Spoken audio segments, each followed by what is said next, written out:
Morning everyone, Mrs. Hudson here with chapter 8 of the story, which is called The Carpet Beaters.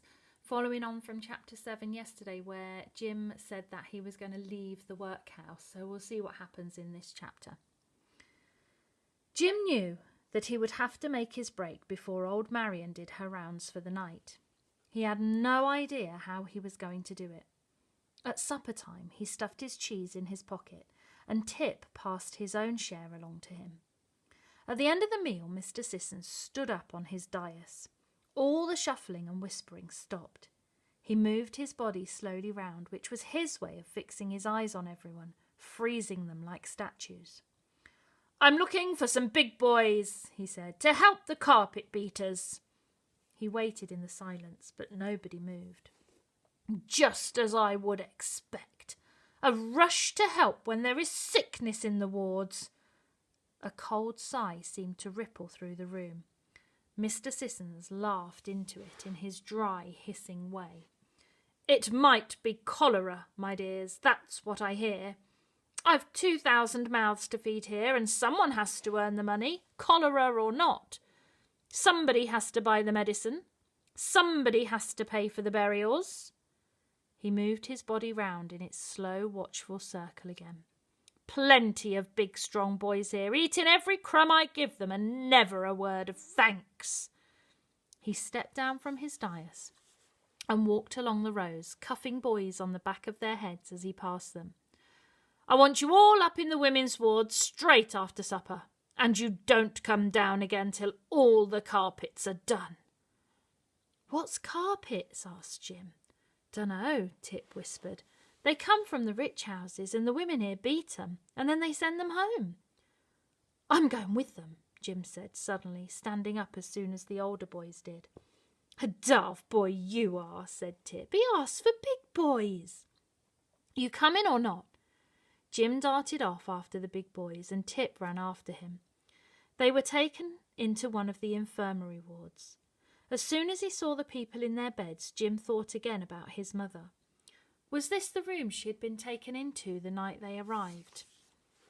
He wondered whether anyone would have remembered her coming, whether anyone had spoken to her. The air was thick with dust and heavy with a rhythmic thudding sound. Lines had been strung from one end of the ward to the other, and carpets flung across them. Women and big boys with their sleeves rolled up were hitting the carpets with flattened sticks, and at every stroke the dust shivered in the air like clouds of flies. In their beds the sick people gasped and coughed and begged for water, and the old nurse shuffled from patient to patient and moaned with them and told them off in turns. The woman in charge of the carpet beaters came down the row and stood with her hands on her hips watching Tip and Jim. The boys stood on their toes, trying to reach the middle of the carpets with their sticks. Jim was still so stiff from his beating that he could hardly flex his shoulders.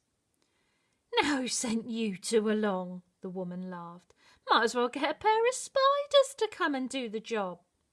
Jim staggered back, exhausted, and let the beating stick drop. "We're really strong, though," he said. "Look!" And he bent his arm back, squeezing his fist to try and make a muscle bulge. "And we'd do anything to help Mr. Sissons, wouldn't we, Tip?" "You're supposed to thrash the carpets, not tickle them." The woman bent down suddenly and scooped Jim up in her arms. "Oh, you're a big boy, you are." She pressed him to her. "Not too big for a cuddle." Jim struggled to get himself free again, and the woman laughed and lowered him down. "Need a ma, you do," she said, smoothing her apron. "Like I need a little boy. Lost mine. Soon as I came in here, lost my little boy. But who'd want to bring up a child in here, eh?" "Come on, Jim," said Tip, embarrassed. "We could go back to the sewing room and do our sacks." "But we want to help," Jim said. "We're good at carrying, ain't we, Tip?" "Are you now?" the woman said. "Well then, before you go, you can just help me carry this carpet out to the yard. The man's out there waiting with his cart." She hoisted up a long rolled-up carpet by the middle and nodded to Jim and Tip to take each end. Between them, they managed to get it past the beds and the beaters and down a winding staircase. At the end of the corridor, the matron sat by the doorway knitting a black shawl. Without looking at them, she unlocked the door and sank back into the dim pool of her candlelight to carry on with her knitting. And outside the door were the railings and the gate. Jim knew it was the gate he had come in by all those months ago. He could smell air, miles and miles of air. He could hear the voices of ordinary people in the street outside. He could hear the cries of the city. A man stood just inside the gate with a cart, and when the carpet woman called out to him, he came towards them, calling something out to her that made her laugh. "Now you can run back in, boys," the woman said, pushing her hair under her cap. "And straight back to your sack making, mind. No more carpet beating for you, little spiders, till you're twice your size. Don't you think so, Thomas?" Her voice was light and laughing, but the boys could see by the way she turned her smiling face up towards the man that he was a friend of hers, and that she was far more interested in him than she was in them. When she followed him to the shadows under the wall, they knew that she had forgotten all about them, and Jim's wild thing was thudding in his chest. "Tip," he whispered. There was the gate wide open with the cart halfway inside it. There was the road and the gleam of lamplights and the clopping of horses' hooves. He felt a rearing of fear and excitement inside him. This was the moment. He felt for his friend's hands and gripped it tight. I daresn't, Tip whispered back. "Don't forget me, Jim." His hand slipped away. Far away in the back of his mind, Jim heard the scuff of boots on the snow and knew that Tip had run back into the house. Jim crept forward, invisible in the deep shadows, and stood, hardly breathing, just inside the gate. He heard the carpet woman laughing quietly, and at that moment he took his chance. He slinked himself like a cat into a thin, small shape and glided out of the gate. He tiptoed along the other side of the railings and stood with his breath in his mouth till a cart rumbled past. He darted out behind it and ran alongside it until he was well past the workhouse, till his breath was bursting out of him.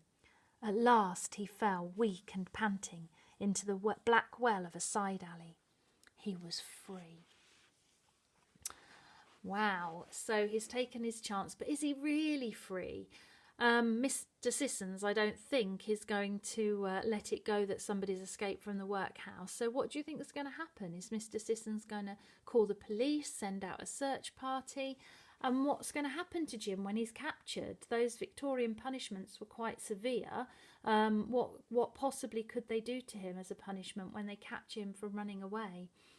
As always, if you want to write down those predictions, send them to an email, to your class teacher, and also any of the words that were underlined today. What do those words mean? Write those definitions and send them in to us as well.